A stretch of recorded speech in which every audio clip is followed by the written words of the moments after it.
जयपुर से गंगानगर, ये बहुत ही फायदे वाली ट्रेनें हैं। इन्होंने हमारी मांग को मानते हुए, और जब सुनीता जी ने लोकसभा के अंदर ऐलनाबाद का नाम लिया था तो पूरे ऐलनाबाद वालों का इतना हौसला बढ़ा कि उन्होंने जब ऐलनाबाद का नाम लिया तो सभी ने उनका बहुत बहुत धन्यवाद किया। अब हम उनसे निवेदन करेंगे, जो नक्शा जो पास हो चुका है ऐलनाबाद से लेके सरसा तक, अगर उसका बजट मैडम जल्दी बजट लेके उसको पास करा दे तो हम उसका बहुत बहुत धन्यवाद करेंगे। एक ट्रेन जो कि श्री धाम की स्पेशल मांग है, ऐलनाबाद वाले सभी ये मांग कर रहे हैं सुनीता जी से जितनी जल्दी हो सके, जैसे 1-2 ट्रेनें दी है उसी हिसाब से हमें जितनी जल्दी हो सके श्री धाम ट्रेन देवें। उनका विशेष तौर से हम धन्यवाद करते हैं। बोले भारत माता की, बोले भारत माता की। धन्यवाद जी। जो बोले सोना।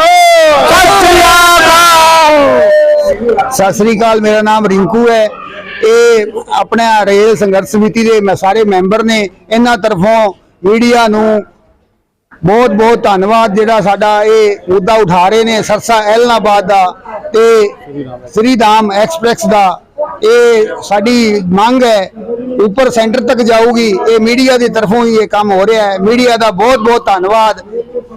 वंदे मातरम, बोले सो निहाल। सबसे पहले जो 2 नई ट्रेनें हमें मिली है हमारे रेल मंत्रालय के द्वारा, उसके लिए विशेष तौर पर मैं हमारे सांसद मैडम सुनीता दुग्गल जी का धन्यवाद करता हूं।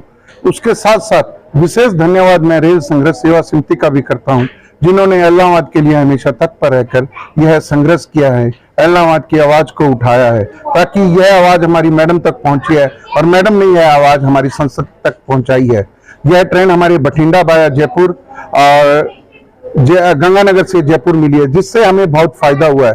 हम मैडम से एक निवेदन भी करना चाहूंगा कि रेल सेवा समिति जिसने संघर्ष किया है, हमने एक मुख्य मांग रखी थी सिरसा से हमारी रेल लाइन को जोड़ा जाए ऐलनाबाद से, ताकि हमारे व्यापार का ग्रोथ हो सके, ऐलनाबाद तरक्की कर सके।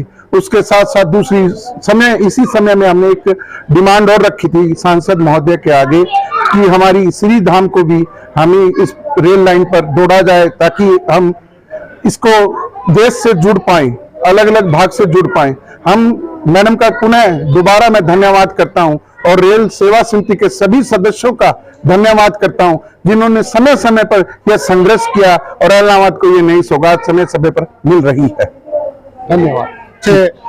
गंगानगर और ऐलनाबाद होते हुए तो इसका बड़ा लाभ हमें इस क्षेत्र को मिलेगा। और एक रेलवे संघर्ष समिति की ओर से मैं आपको बताना चाहूंगा कि हम मुख्यमंत्री साहब को एक ज्ञापन देना चाहते हैं, जो कि रानिया विधानसभा क्षेत्र का सीएम साहब का दौरा है, तो उसके अंदर हम ज्ञापन रेलवे संघर्ष समिति के सारे सदस्य और पूरे ऐलनाबाद हल्के के जो है ये ज्ञापन हम सीएम साहब को देंगे। इसके अंदर सबसे बड़ी बात यह है कि ऐलनाबाद से लेके सिरसा तक रेलवे ट्रैक का नक्शा जो है पास हो चुका है, लेकिन उसका अभी तक 2009 में पास हो चुका है। और इसकी मांग हमारे सांसद महोदय श्रीमती सुनीता दुग्गल जी ने अपने लोकसभा में 2-3 दफा उठा चुकी हैं।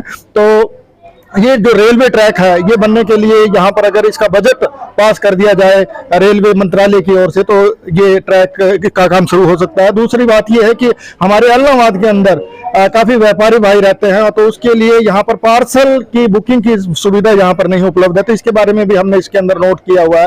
और तीसरी सबसे बड़ी बात है कि बस सेवा, क्योंकि मुख्यमंत्री साहब को हम ज्ञापन देंगे, तो मैं ये बताता चलूं कि बठिंडा और अमृतसर लुधियाना के लिए कोई भी एक रोडवेज बस की सेवा यहाँ पर डबवाली से होते हुए नहीं है, तो इसकी मांग भी हम रेलवे संघर्ष समिति के माध्यम से रखेंगे ताकि ऐलनाबाद वासियों को इसका लाभ मिल सके। और सबसे बड़ी जो मांग हमारे ऐलनाबाद वासियों की है वो है निजामुद्दीन एक्सप्रेस, श्री धाम निजामुद्दीन एक्सप्रेस। श्री धाम निजामुद्दीन एक्सप्रेस अगर दिल्ली के बाद वाया भादरा और ऐलनाबाद होते हुए श्री गंगानगर तक कर दी जाए, क्योंकि ये ट्रेन काफी समय तक वहां पर दिल्ली में खड़ी स्टे कर लेती है, तो इसका लाभ जो है काफी यहाँ पर मथुरा और काफी यात्रियों को मिल सकता है। और यही हमारी मांग है। और ये मांग पत्र हम सीएम साहब का जो दौरा है कल कल की तारीख में हम उनको ये मांग पत्र देने की कोशिश करेंगे। तो आपका भी धन्यवाद और आपके सभी दर्शकों का भी मैं तहे दिल से धन्यवाद करता हूँ। मैं सभी संघर्ष रेल समिति के सदस्यों को बहुत बहुत बधाई और सुनीता जी दुग्गल जी का मैं बहुत बहुत धन्यवाद करता हूं कि ये जो ट्रेनें दी है उनकी ये सौगात है। और मैं और जो ट्रेनें के लिए मांग कर रहे हैं वो भी ट्रेनें यहाँ पर उपलब्ध हो जाए तो बहुत बढ़िया।